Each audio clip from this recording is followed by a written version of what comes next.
para nós cristãos, o ponto de partida é sempre Deus. Hoje não vamos discutir se Deus existe ou não. Aliás, esse é até um excelente tema para uma outra live. Mas hoje nós vamos partir do ponto de que Ele existe. Ele é o Criador, Ele é o mantenedor do universo, e por isso temos que adorá-lo. Vamos combinar isso? Vamos partir desse ponto hoje? Não vamos discutir se Deus existe ou não, esse é um outro tema. Vamos considerar que Ele existe, que Ele é o Criador e que Ele é o mantenedor. E por isso temos que adorá-lo. A Bíblia diz o seguinte, vamos acompanhar na tela, Provérbios capítulo 9, verso 10. O temor do Senhor é o princípio da sabedoria. Então a Bíblia ensina que a verdadeira sabedoria começa com o temor do Senhor. Significa que quem não conhece ao Senhor não pode ser sábio. Ao contrário, a Bíblia diz que ele é um tolo. O tolo é uma pessoa sem verdadeiro conhecimento, diz Provérbios 1, 22. Pronto para crer em qualquer coisa, em qualquer teoria, Provérbios 14, 15. E pronto para confiar em si mesmo, Provérbios 28, 26. Ele pode ter um alto grau de escolaridade, mas ainda assim é um tolo. Porque rejeita Deus. Porque rejeita a Bíblia como fonte da sabedoria. Por isso eu me lembro de um texto que meu pai me ensinou quando eu era bem pequeno. Ele me ensinou o texto do Salmo 119, verso 99. Davi diz assim, dirigindo-se a Deus: sou mais sábio que os meus mestres, porque medito na tua lei. Não é interessante isso? O jovem, o adolescente que teme a Deus, ele é mais sábio, ele é mais inteligente do que o seu professor, que talvez tenha uma alta formação escolar. Por quê? Porque ele aceita Deus, ele crê em Deus. Então esse é o ponto de partida do nosso assunto quando vamos falar sobre ciência, sobre razão. Eu quero ler para vocês Romanos 1, 21 e 22. Aliás, esse capítulo de Romanos 1 é uma descrição do tempo em que nós vivemos hoje. Inclusive, lá fala sobre práticas imorais que estão em dia, ou estão hoje na moda. Mas vamos ler apenas os versos 21 e 22. Porquanto, tendo conhecido a Deus, não o glorificaram como Deus, nem lhe deram graças. Antes, em seus discursos, se desvaneceram e o seu coração insensato se obscureceu. Dizendo-se sábios, tornaram-se loucos. Pessoas supostamente sábias, inteligentes, mas que não conheceram a Deus, e por isso o coração deles se obscureceu, e na verdade, como Deus os considera? Loucos. O homem que não glorifica a Deus, mesmo que seja considerado sábio pelo mundo, ou que ele mesmo se ache sábio, na verdade é um louco. Então, Deus é o fundamento de todas as coisas. Toda verdadeira ciência está em harmonia com as obras de Deus. Toda verdadeira educação está de acordo com o seu governo. Vejam que texto fantástico. A ciência desvenda novas maravilhas à nossa vista. Faz altos voos e explora novas profundidades. Mas nada traz de suas pesquisas que estejam em conflito com a revelação divina. Hoje vamos falar sobre a verdadeira ciência. A verdadeira ciência nunca contraria a palavra de Deus. Então, de um lado nós temos a ciência, e de outro lado nós temos a revelação. Vamos falar um pouquinho aqui sobre a ciência. A ciência envolve verdades objetivas, regidas por leis testadas pelo método científico. Vamos repetir esse conceito? É um conceito interessante. A ciência envolve verdades objetivas, regidas por leis testadas pelo método científico. O conhecimento científico vem através da observação, experimentação e verificação. Então, nas matérias, especialmente nas matérias que nós vamos chamar aqui de científicas, o conhecimento vem através de observação. O cientista primeiro observa o fenômeno, depois ele manipula através da experimentação e verifica se o fenômeno se repete de acordo com certos padrões. E aí ele considera, a partir daí, que esse é um conhecimento adquirido. Isso é a ciência. Então, a atividade científica é experimentar e deduzir coisas importantes sobre diferentes fenômenos da natureza. E com base nas evidências que foram recolhidas pela observação e experimentação, o cientista conjectura e teoriza. E assim se produz o conhecimento. Isso é algo fantástico. Nós agradecemos a Deus porque Ele nos deu inteligência para que homens sábios, estudiosos, pudessem fazer descobertas, pudessem ser o motivo de progresso para a sociedade, dando mais conforto, melhores condições de vida. Mas notem que o conhecimento científico não é abrangente. Ele inclui apenas o objeto específico sobre o qual ele se debruça. Então, o físico se debruça sobre uma espécie de fenômeno. O farmacêutico estuda outra coisa. O biólogo se debruça sobre um assunto diferente. E muitas vezes os temas da pesquisa de diferentes áreas nem se comunicam uns com os outros. Então, o conhecimento científico, por natureza, ele não é abrangente.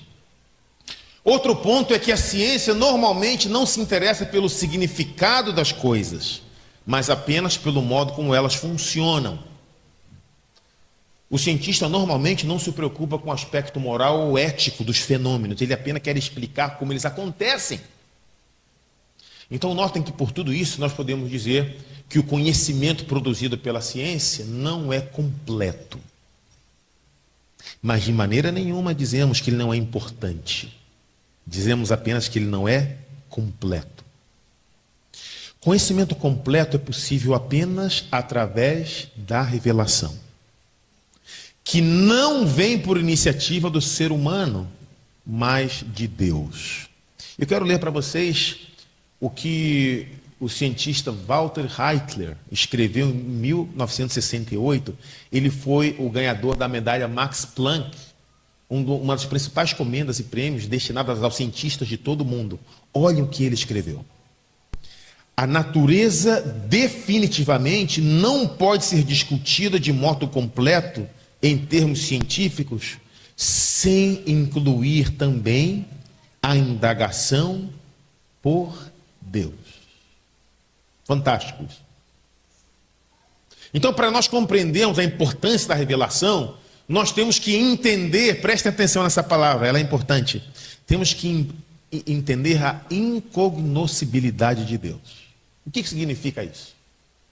Significa que Deus não é cognoscível, ou seja, ele não pode ser plenamente conhecido. Vejam o que diz a palavra inspirada. Diz o insensato no seu coração, não a Deus. Os mais poderosos intelectos da terra não podem compreender a Deus. Se de fato ele se revela aos homens, é envolvendo-se em mistério. Seus caminhos não são possíveis de serem descobertos. Os homens sempre precisam estar pesquisando, sempre aprendendo. Contudo, há um infinito além. Caso pudessem compreender plenamente os propósitos, a sabedoria, o amor e o caráter de Deus, não creriam nele como ser infinito, nem lhe confiariam os interesses de sua alma. Se pudessem sondá-lo, ele deixaria de ser supremo.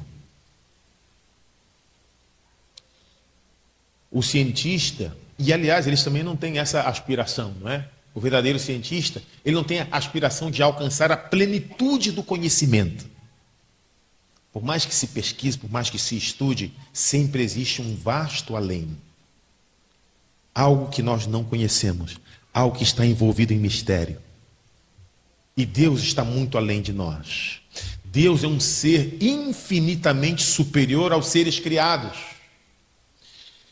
Os seres que habitam todos os mundos, e vejam que nos mundos em que não houve pecado, eles são muito mais inteligentes do que nós. Eles desfrutam da vida eterna, mas mesmo assim, eles são apenas criatura. Deus é o criador de tudo, e mais, Ele não apenas criou a natureza, mas Ele elaborou as leis que regem a natureza. E quando nós entendemos isso, a pretensão humana de obter conhecimento total desaparece. Quando nós entendemos como Deus é grande e como nós somos pequenos, nós nos humilhamos. Nós somos revestidos da mais profunda humildade. O maior dos cientistas, o mais erudito dos homens, é como pó na presença do Todo-Poderoso. Eu quero ler o texto inspirado, diz: os cientistas pensam que com suas concepções ampliadas podem compreender a sabedoria de Deus, aquilo que Ele tem feito ou pode fazer. Prevalece em grande parte a ideia de que Ele é limitado e restringido por suas próprias leis. Não creem no sobrenatural e não compreendem que o autor das leis naturais pode agir acima dessas leis. Deus não apenas nos criou, Ele criou as leis que regem nosso mundo. E não estamos falando aqui da lei dos 10 mandamentos, essa é a lei moral, imutável. Estamos falando das leis naturais, a lei de causa e efeito. As leis que regem o funcionamento do universo foram criadas por Deus. Agora eu quero trazer para vocês aqui uma experiência que apenas os religiosos têm. A experiência de saber que Deus está próximo de nós, ou seja, Ele é um ser imanente, mas ao mesmo tempo Ele é um ser distante, é um ser transcendente também. E por isso nós não conseguimos aproximar de Deus os nossos olhos. Nós não podemos vê-lo. Vocês se lembram o que Deus disse a Moisés? Êxodo 33, verso 20. Não podes ver o meu rosto, pois nenhum homem pode ver-me e continuar vivo. No Novo Testamento, em 1 Timóteo 6,16, diz que Deus é aquele que mora em luz inacessível e homem algum ouviu ou pode vê-lo. Notem, se nós não podemos sequer ver com os olhos, é claro que não podemos experimentar, observar e verificar a pessoa de Deus.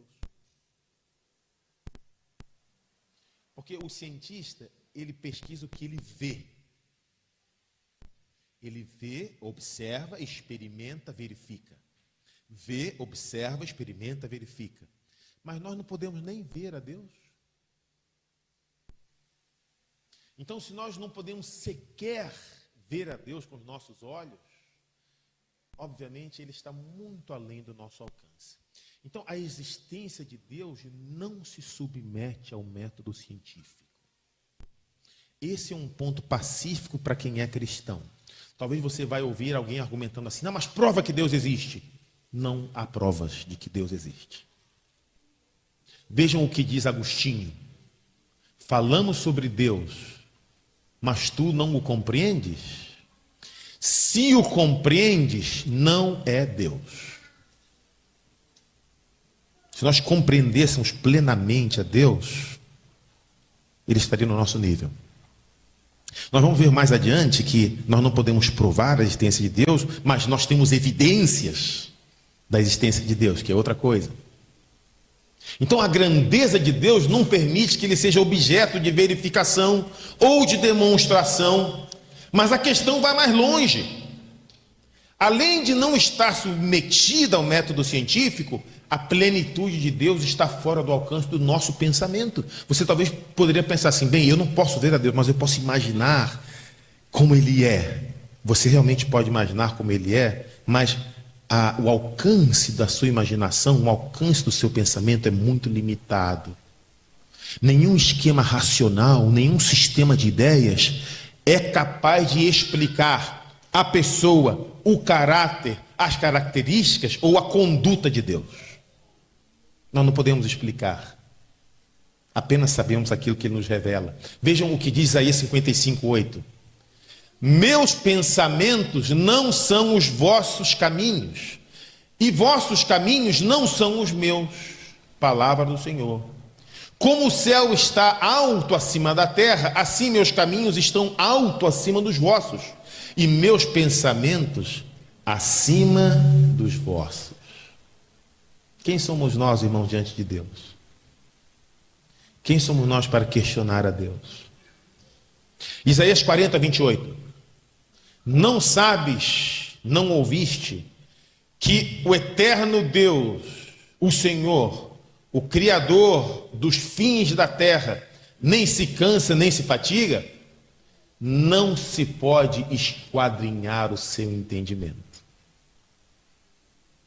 Nós não podemos esquematizar a existência, a conduta, as características ou o caráter de Deus. Não podemos. Então veja, já que o homem não pode entender a Deus, ele não pode entender nem mesmo a criação de Deus, então só resta uma saída. Como que nós podemos conhecer a Deus? Através do que Ele nos revela. Irmãos, entenderam? Esse é o sentido da revelação. Para que nós compreendamos o que é a revelação, nós temos que reconhecer que nós não conseguimos compreender a Deus. E nós temos que desistir dessa pretensão. Agora, nós temos que aceitar o que Ele nos revela. Obviamente, Ele nos revela apenas o que Ele quer revelar. Ele revela apenas o que Ele acha por bem revelar. Vamos ler Deuteronômio 29:29? As coisas encobertas pertencem ao Senhor, nosso Deus. Porém, as reveladas nos pertencem a nós e a nossos filhos para sempre, para que cumpramos todas as palavras desta lei. Irmãos, existem coisas que nós não entendemos. Por exemplo, nós não entendemos a origem do pecado. Nós não entendemos, e por isso se chama mistério, o mistério da encarnação. Não entendemos o mistério da iniquidade. São mistérios, isso não está revelado. E nem vale a pena conjecturar sobre isso. Mas existem coisas que Deus nos revela. E as coisas reveladas são para nós. Notem que a revelação divina chega até nós de diferentes maneiras. Vamos ler Hebreus 1:1-3. Havendo Deus antigamente falado muitas vezes e de muitas maneiras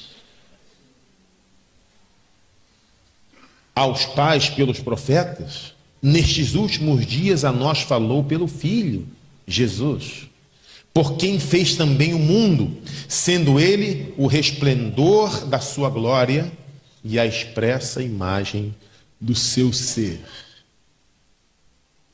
Então notem, a revelação de Deus normalmente não pode ser entendida na dimensão científica.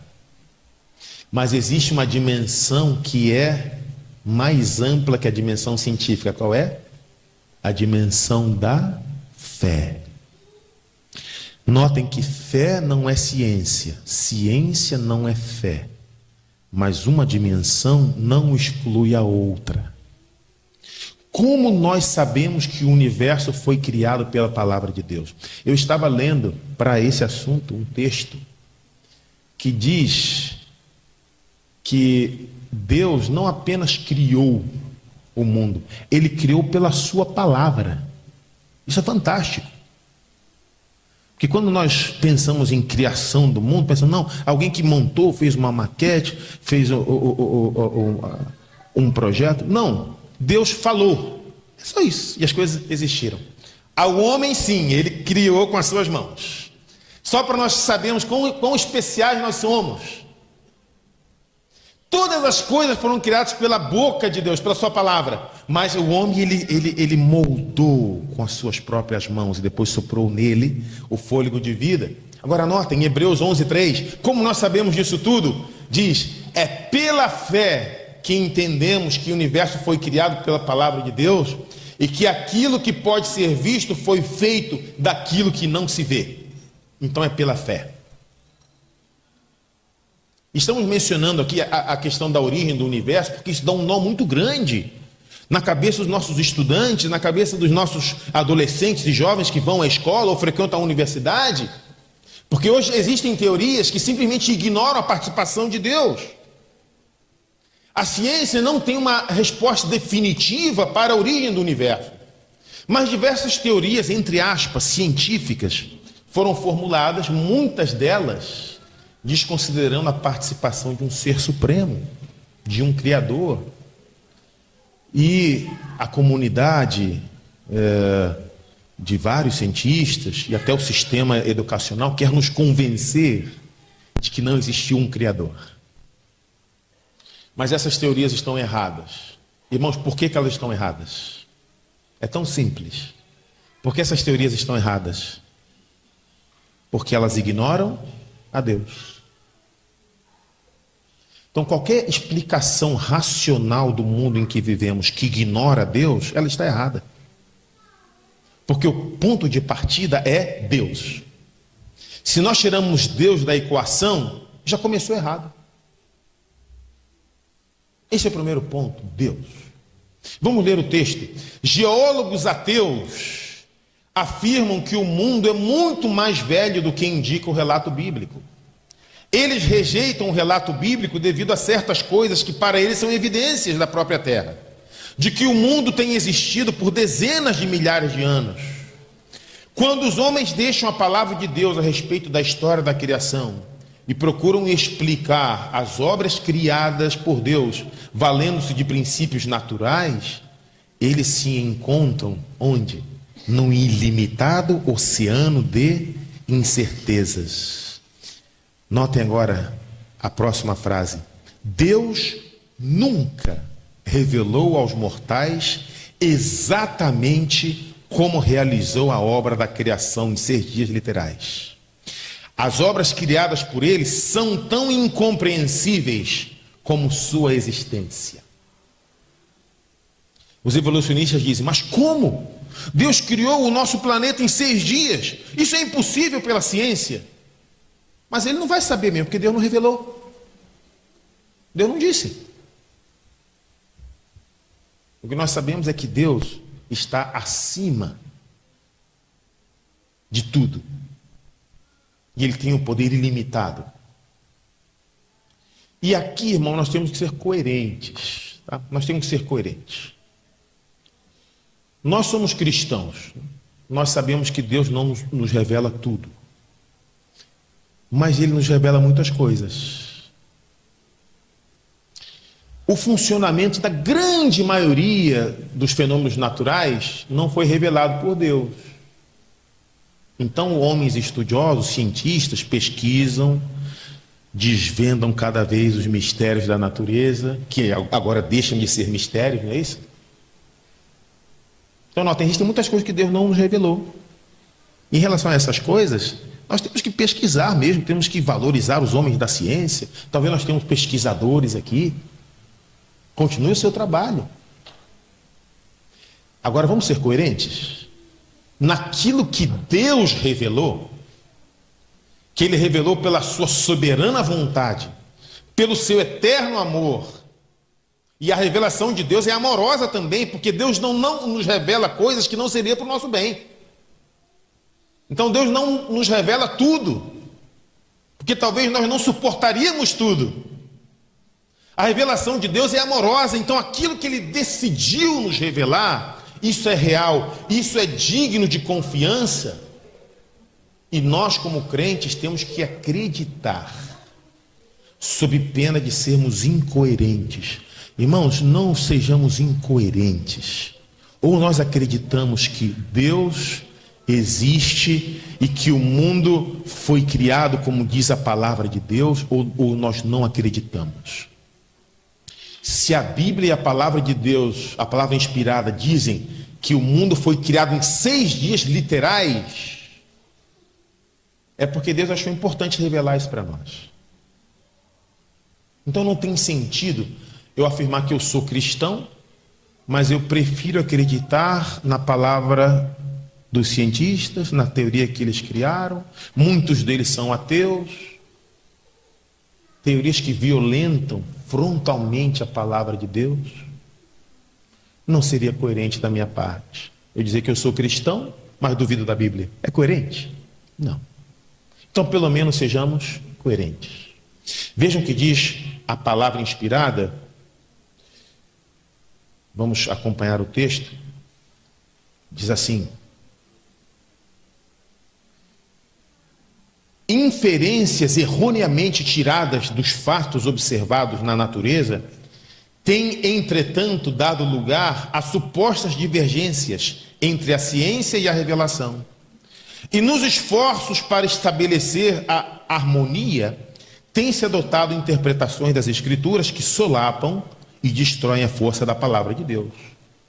O relato bíblico está em harmonia consigo mesmo e com o ensino da natureza. Deveríamos, a fim de dar explicações às suas obras, fazer violência à sua palavra? Notem que a revelação de Deus ocorre principalmente através da sua palavra. A palavra escrita, que é a Bíblia, e também o verbo divino. Quem é o verbo divino? Jesus. Então a palavra de Deus foi revelada ao longo dos séculos, mas se realizou plenamente na pessoa de Cristo. A Bíblia é o registro da revelação, mas também é parte da revelação. E por isso nós respeitamos a Bíblia como autoridade suprema. Se alguém perguntar qual é o principal livro científico que você tem na sua estante, qual é? A Bíblia. O principal livro histórico que você tem na sua estante, qual é? A Bíblia. O principal livro de geografia que você tem na sua estante, a Bíblia. O principal livro de biologia que você tem na sua estante, a Bíblia. Porque a Bíblia é a revelação escrita de Deus.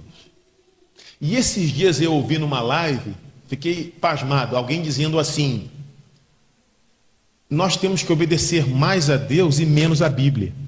Isso foi dito numa live nossa. Vamos obedecer mais a Deus, mas vamos obedecer menos à Bíblia. Menos Bíblia, mais Deus. Tem sentido isso?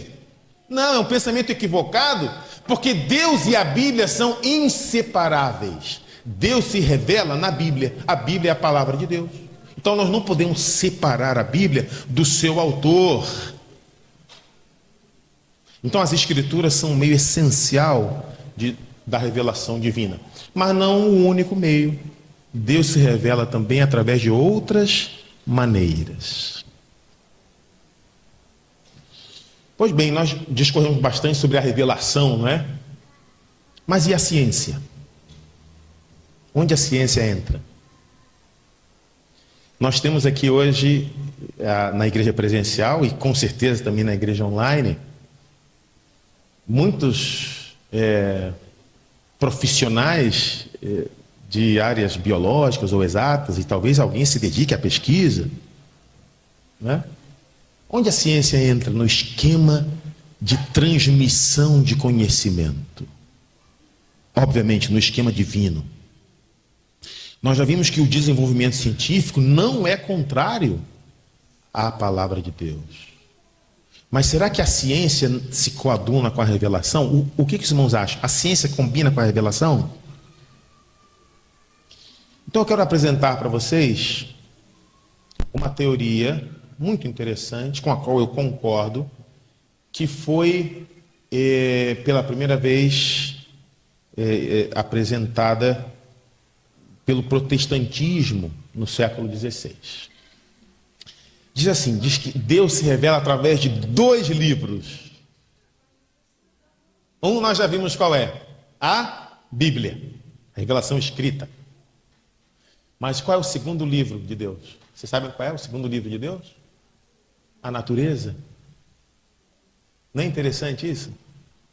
Então a natureza criada integra a revelação de Deus. Isso está escrito na Bíblia, Romanos 1:20, vamos acompanhar.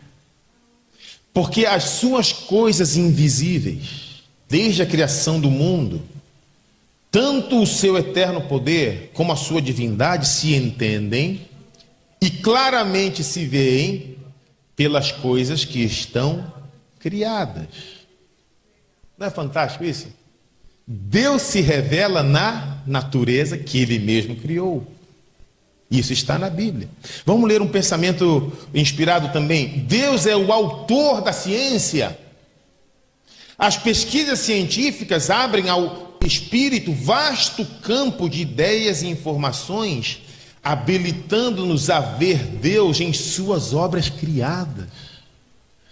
E quando os cientistas nos revelam a vastidão do universo e percebemos que somos menos do que uma poeira cósmica, quando nós vemos por outro lado, em outro extremo, a vastidão do mundo microscópico e percebemos que nós pouco sabemos, quando nós vemos os cientistas mostrarem para nós que estamos apenas iniciando no conhecimento das nossas próprias células, então nós, através dessas descobertas científicas, nós glorificamos a Deus.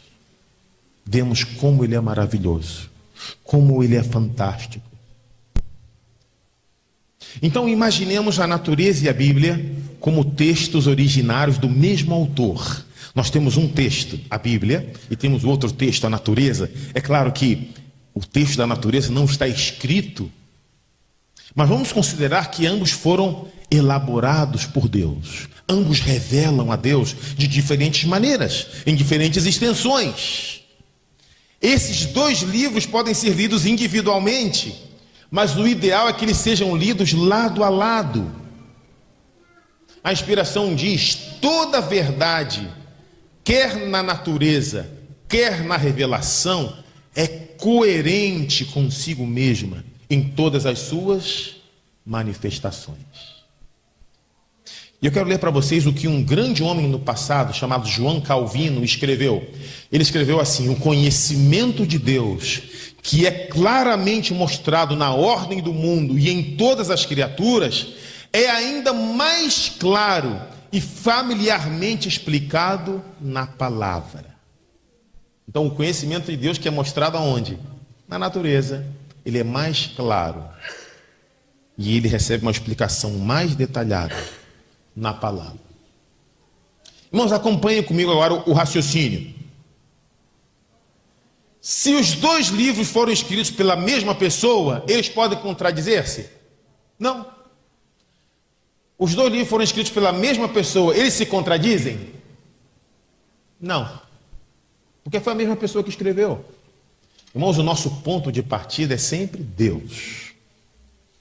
Ele criou a natureza. Então, o Deus que inspirou as Escrituras é o mesmo que criou a natureza. E esse era o pensamento de Galileu Galilei. Olha o que Galileu Galilei escreveu. Ele foi um dos maiores cientistas de todos os tempos. Ele escreveu assim numa linguagem da época, uma linguagem um pouquinho mais difícil, mas olha que interessante. Procedem igualmente do verbo divino a Escritura Santa e a natureza. A primeira como ditada pelo Espírito Santo e a segunda como executora fidelíssima das ordens de Deus. Então ambas procedem de quem? De Deus. As Escrituras e a natureza. Agora note, a ciência não é apenas compatível com a revelação. Na verdade, ambas combinam entre si. A ciência é um complemento da revelação escrita. A ciência e a revelação escrita são duas formas de conhecimento diferentes, mas se completam. Formam uma unidade. E nós não podemos negar que existe sabedoria na verdadeira ciência. Homens inteligentes, estudiosos, usam a razão para descobrir e sistematizar mistérios da natureza que deixam de ser mistérios. Mas deixa eu perguntar para vocês, de onde provém a dádiva da inteligência, da capacidade intelectual? Nós temos pessoas aqui que são inteligentes. Nós temos uma irmã nossa, que era aqui do Rio de Janeiro, hoje mora no interior de São Paulo, ela viaja o mundo inteiro dando palestras sobre biologia. Ela é respeitada no mundo. Nós temos a nossa amiga aqui da igreja, que hoje está no Canadá, uma pessoa inteligente, uma pesquisadora. Agora, quem que deu inteligência para os cientistas? Vamos ler? Esse é um texto fundamental. É um texto que abriu a minha mente para muitas coisas. Tiago 1,17. Decore esse texto. Toda boa dádiva todo dom perfeito vem do alto, descendo do Pai das luzes, em quem não há mudança nem sombra de variação. Pode ser que mesmo um ateu receba uma centelha da luz divina e ele usa a sua inteligência para fazer uma descoberta que vai beneficiar a humanidade. Sabiam disso? Mas de onde veio aquela luz? De onde veio aquele conhecimento? De onde veio a centelha? De Deus. Então, toda boa dádiva, todo dom perfeito vem de quem? De Deus. Vem do Pai das luzes. E vejam o que diz esse texto inspirado. Deus tem permitido que uma torrente de luz incida sobre o mundo nas descobertas da ciência e da arte. Vejam, não é apenas na ciência, é nas artes também. Quando, porém, pretensos cientistas prelecionam e escrevem sobre esses assuntos meramente do ponto de vista humano, ou seja, esquecendo de Deus, certamente chegarão a conclusões erradas. Os maiores intelectos, se não forem guiados pela palavra de Deus em suas pesquisas, ficarão desnorteados em suas tentativas para descobrir as relações da ciência e da revelação. O Criador e suas obras estão além da compreensão deles. E como não conseguem explicá-los pelas leis naturais, a história bíblica é considerada duvidosa. Os que duvidam da veracidade dos relatos do Velho e Novo Testamento serão levados a um passo além e duvidarão da existência de Deus. E então, tendo abandonado sua âncora, irão de encontro ao perigo da incredulidade. E eu quero dizer uma coisa para você. Se você duvida do Antigo Testamento, porque você acha que aquilo é ultrapassado, notem que a Bíblia diz que toda a Escritura é apta para ensinar. Se você duvida da literalidade dos dias da criação, se você duvida dos milagres do Velho Testamento, se você duvida dos milagres de Jesus, se você acha que os milagres foram apenas coisas que a natureza explica, você vai chegar ao ponto de duvidar de Deus. E eu já vi acontecer. A pessoa começa crendo que não, isso não é possível. Qual é a explicação para isso? Deus não pode ter feito isso. Ele está duvidando do poder de Deus. E o seu próximo passo é duvidar da existência de Deus. E é assim que a pessoa se torna ateia. E é assim que ela se desvia pelos pântanos da escuridão espiritual. Essa é a razão pela qual muitos cientistas se perdem no ateísmo. É porque eles começam o estudo da natureza esquecendo o Deus da natureza. Se esquecem que a natureza também é um livro divino. Agora, nós não podemos esquecer que acima da ciência, acima da revelação está Deus. Ele é o ponto de partida, Ele é o Criador e Ele pode interferir no funcionamento do que Ele faz. Quero ler para vocês um outro texto. Muitos ensinam que a matéria possui força vital, que certas propriedades são comunicadas à matéria e que então fica ela a agir por meio da sua própria energia inerente, e que as operações da natureza são dirigidas de acordo com leis fixas, nas quais o próprio Deus não pode interferir. Isto é ciência falsa e não é apoiado pela palavra de Deus. Notem essa frase: a natureza é serva do seu Criador. Deus não anula suas leis, nem age contrariamente a elas, mas está continuamente a empregá-las como seus instrumentos. A natureza testifica de uma inteligência, de uma presença, de uma energia ativa que opera em suas leis e por meio das mesmas leis. Há na natureza a operação contínua do Pai e do Filho. O Pai e o Filho operam na natureza. Irmãos, aqui tem uma verdade maravilhosa. Deus não é apenas o Criador. Ele é também o mantenedor de todas as coisas. A energia vital se concentra nele. O sopro de vida é uma concessão dele. É exclusivo de Deus. E não apenas os seres humanos fazem parte dos viventes, os animais também.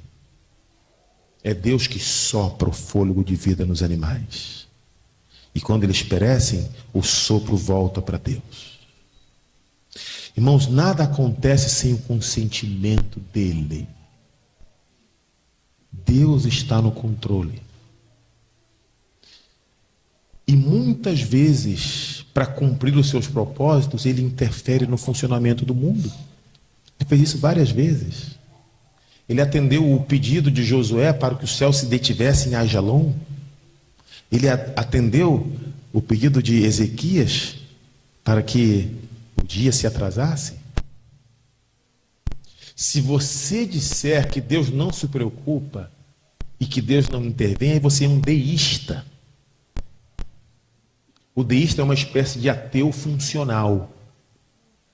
Ou seja, ele acha que Deus existe, mas que ele fica lá parado, impassível, de braços cruzados, sem fazer nada. É como se ele não existisse.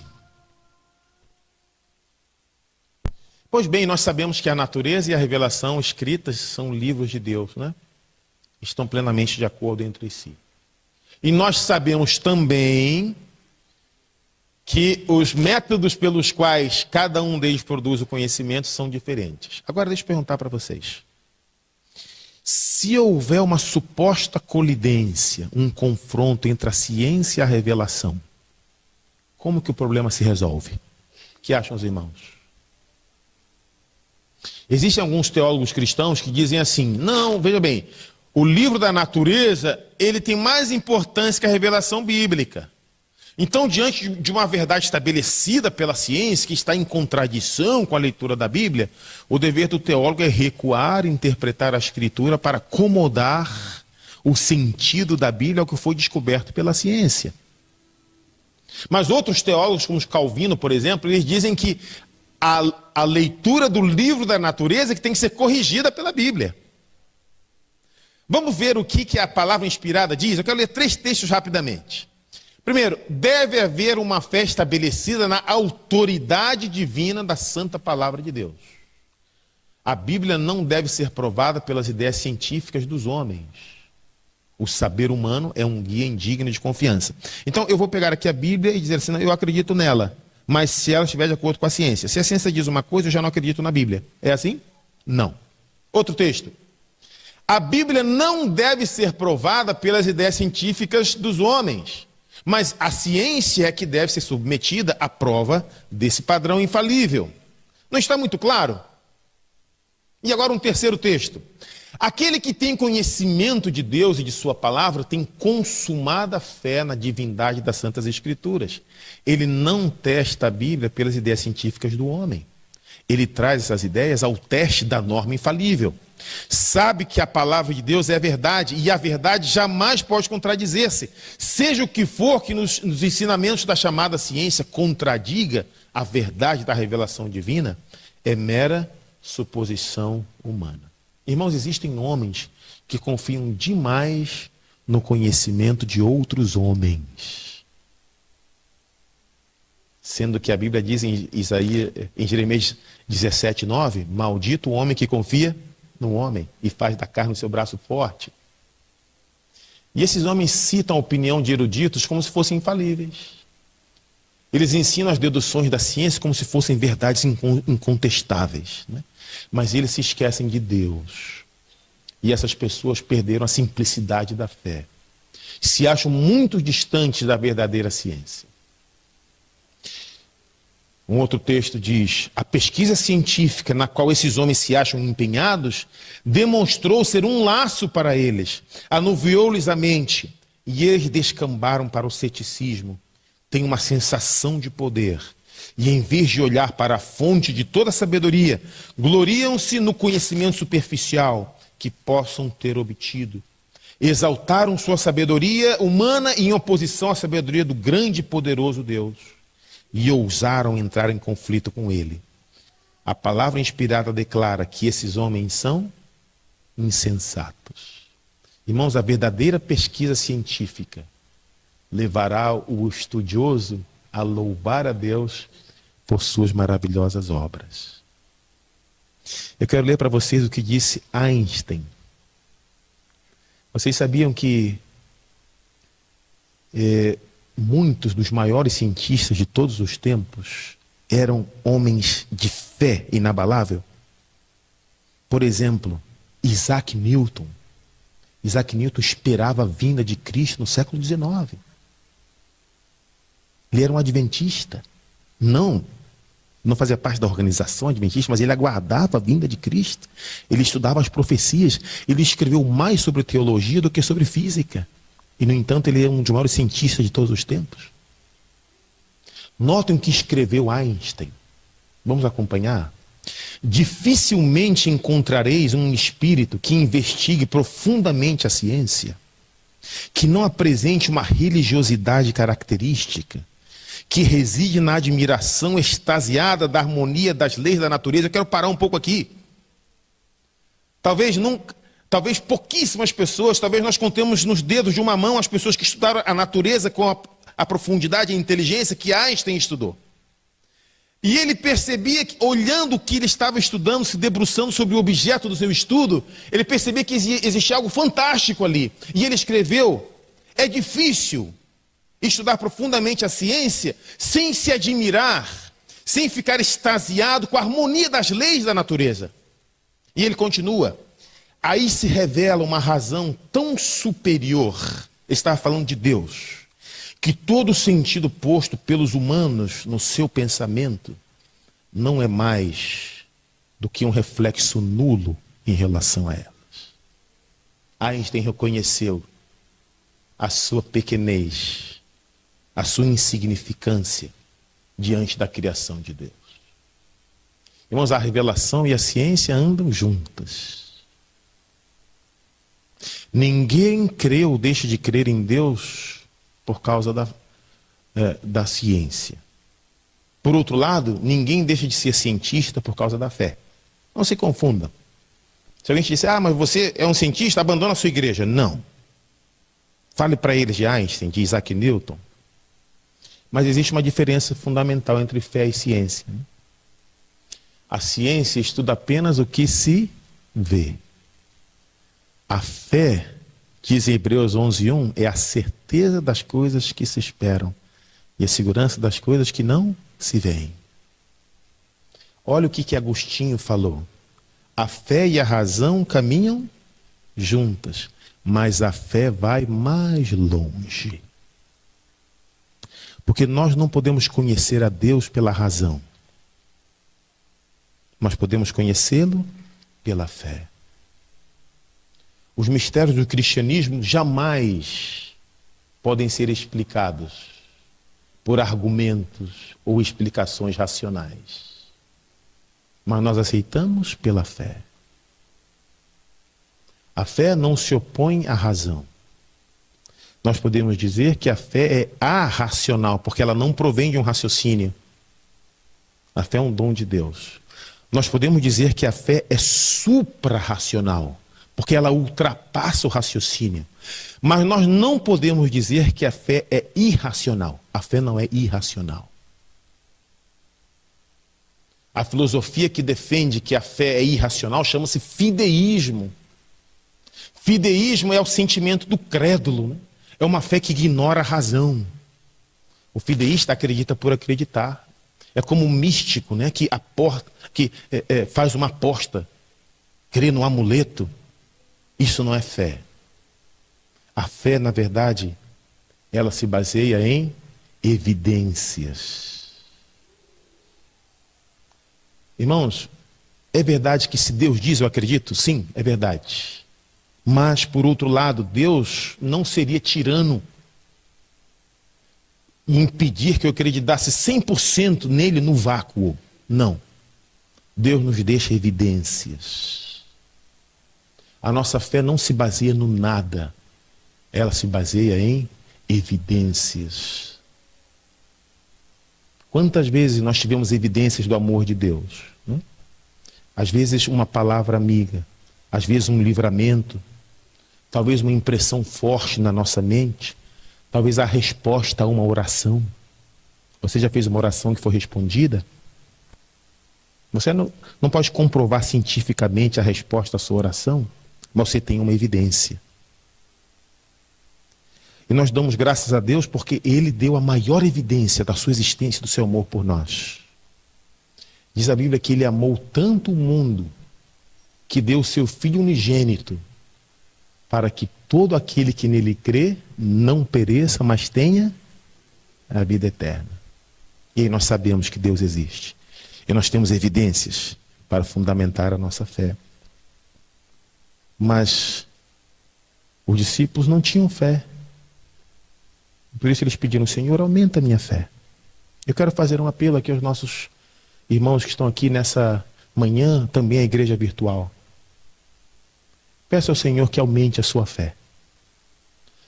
Os nossos profissionais de saúde que se debruçam sobre estudos científicos, nossos médicos, nossos biólogos, nossos matemáticos, nossos físicos. Você pode ser um bom profissional, mas não se esqueça, Deus está acima de tudo. Peça a Ele que aumente a sua fé. A sua salvação não será ganha pela ciência, mas sim através da fé. Vamos pedir que Deus aumente a nossa fé. Esse é meu desejo e minha oração. Amém.